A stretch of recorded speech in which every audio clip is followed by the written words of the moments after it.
Kama tutakuwa tunalipishwa kwenda kuchukua kitambulisho kulipishwa, na sisi ni wana Kenya, hiyo katiba yenye inapitishwa mambo ya kitambulisho kulipishwa hii. Kwa hivyo hata kwenda kuvote mtu atakuwa analipwa kwenda kuvote.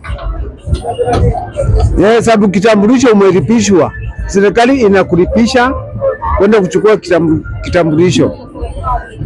Kwa hivyo hata kwenda kuvote itakuwa mtu analipo kwenda kuvote hapo. Kama sio hivyo hakuna kuvote, sababu hakuna kitambulisho.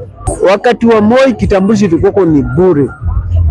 Hii serikali imekuja na mambo gani yenye ambapo inakuja kuleta mambo zingine ambapo za kuja kufinyilia wananchi wa chini? Kwanza sisi majenzi 1000 mimi ndatoa wapi kama nyumba nashindwa kulipa? Token ya stima